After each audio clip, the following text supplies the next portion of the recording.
ख्रिस्तामधील प्रियांनो सलाम. विश्ववाणी परिवाराकडून आम्ही मार्गाकरिता प्रकाश कार्यक्रमात आपले सहर्ष स्वागत करीत आहोत.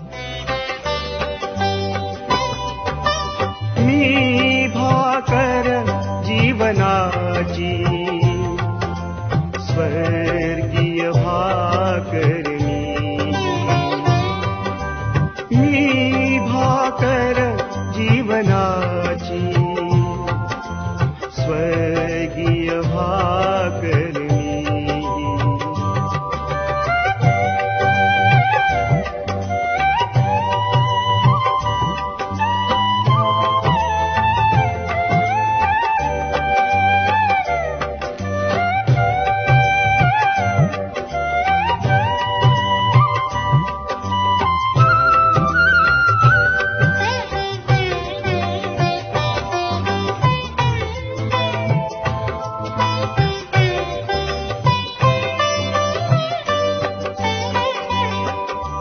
भाकरीस याजो खाईल ना त्या कधी भूक लागेल.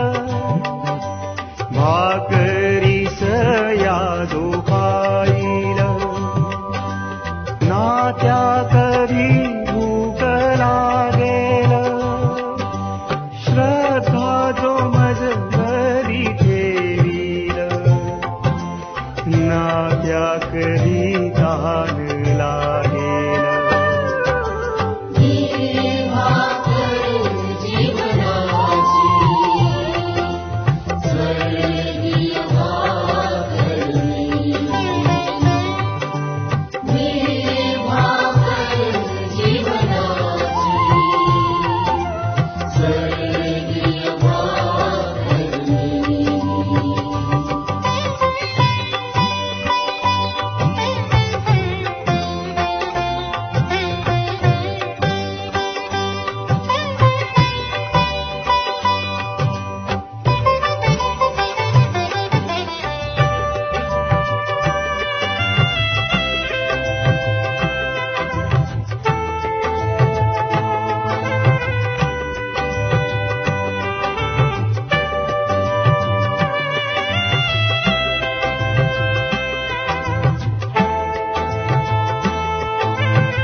आजच्या मन्नाकरिता देवाचे वचन 2 करिंथकरास याचा 12 अध्याय 7 ते 10 वचन.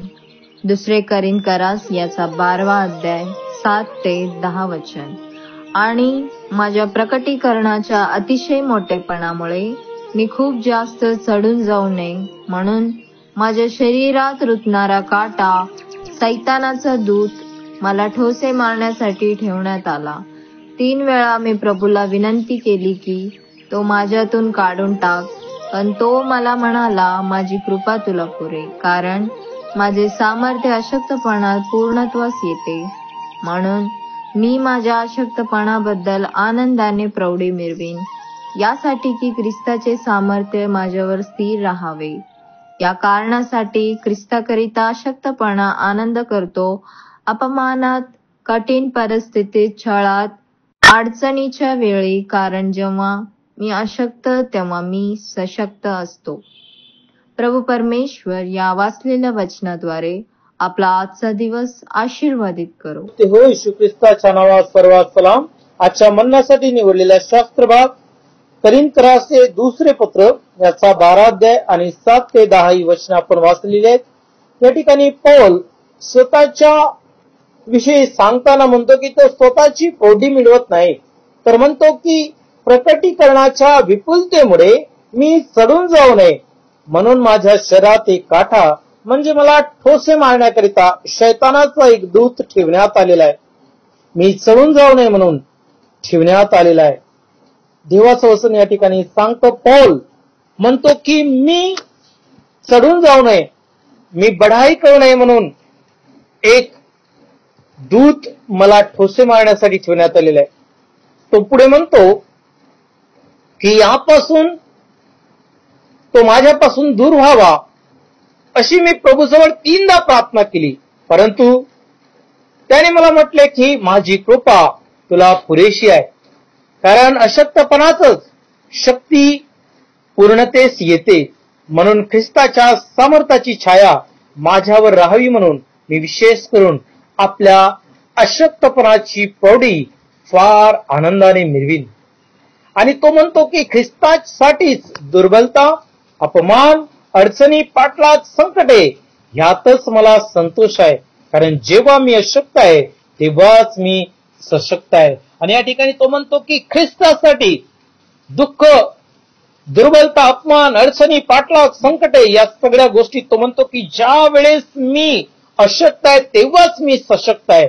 आणि म्हणून तो परमेश्वराकडे ज्यावेळेस तो प्रार्थना करताय तीनदा की प्रभू हा काटा जो माझ्यासाठी ठेवण्यात आलेला तो दूर कर, पण परमेश्वर त्याला म्हणताय की माझी कृपा तुला पुरेशी आहे. आणि होय माझ्या प्रियानो, देवाचं वचन अनेकदा आम्ही फुगून जातो आमच्या कार्याच्या द्वारे, आमच्या कामाच्या द्वारे, पण देवाचं वचन या ठिकाणी परमेश्वराचा दास बनताय की मी फुशार की मिरवणे, मी प्रौढी माझ्या दुःखातच, कारण ख्रिस्ताच्या सामर्थ्याची छाया माझ्यावर राहावी म्हणून मी विशेष करून आपल्या अशक्तपणाच प्रौढी फार आनंदाने मिरवावी. आणि म्हणून दुःखातच, कष्टातच परमेश्वराकरिता आम्ही प्रौढी मिरवावी, कारण ज्या वेळी आम्ही अशक्त असतो पौल म्हणताय की त्याच वेळी मी सशक्त असतो. आणि म्हणून तुम्हाला आणि मला जे काम कार्य परमेश्वराने सोपवलेलं आहे त्या कार्यात तुम्ही आणि मी फुगून जाऊ नये, तर त्या दुःखात, कष्टातच परमेश्वराकरिता तुम्ही आणि मी प्रौढी फार आनंदाने मिरवावी, कारण परमेश्वर आमच्या अशक्तपणातच आम्हाला सशक्त करतो. या आपण प्रार्थना करू. स्वर्गीय बाप्पा, येशू ख्रिस्ताच्या नावात तुझ्या दयेच्या सम्मुख येऊन तुला धन्यवाद देतो प्रभू. परमेश्वर, आम्ही प्रार्थना करतो तुझी कृपा आम्हाला पुरेशी आहे प्रभू. आणि खरोखर परमेश्वरा, दुःखात, कष्टात, संकटात आम्हाला धीर धरण्यासाठी तू आमची सहायता कर. आम्ही खचून जाऊ नये प्रभू, तर परमेश्वर बाप्पा त्या अशक्तपणातच आम्ही सशक्त असावे आणि तुझं गौरव करावा असं अनुग्रह तू कर. परमेश्वर, अनेकदा प्रभू आमच्या चांगल्या कार्यामुळे आम्ही फुगून जातो प्रभू, आम्ही प्रौढी मिळवतो, पण परमेश्वरा तुझ्या वचनात आज आम्ही वाचलं की प्रभू आमच्या दुःखात, आमच्या अशक्ततेत तू आम्हाला शक्ती पुरवतोस, तू विशेष आमच्या संगती राहतोस प्रभूशी. आणि म्हणून आम्ही प्रार्थना करतोय प्रभू, आमच्या अशक्तपणातच आम्ही सशक्त राहून तुझं गौरव करावं असा अनुग्रह तू कर. तुला धन्यवाद देतो प्रभूजी. येशू ख्रिस्ताच्या नावात ही प्रार्थना मागतो म्हणून तो एक आमेन. वसतो मी त्या हृदयी जो येई मज पाशी, वसतो मी त्या हृदयी पावन त्या करुणी स्वर्गीय सुख देई.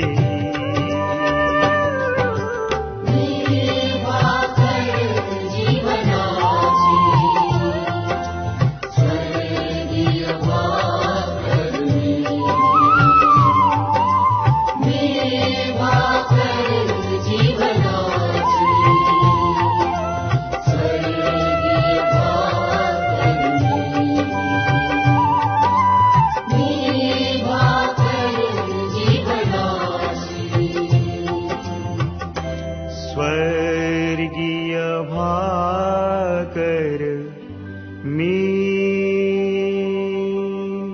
माझ्या दुःखात माझे सांत्वन हे आहे की तुझे वचन मला नवजीवन देते. की आता आपण आपल्या प्रार्थना विनंत्या कोणत्याही वेळेस विश्ववाणी प्रार्थना केंद्राला टोल फ्री नंबरद्वारे कळवू शकता. आमचा टोल फ्री नंबर 1-800-2700-333. आम्ही आपणासाठी या नंबरवर प्रार्थना करण्यास उपलब्ध आहोत. धन्यवाद.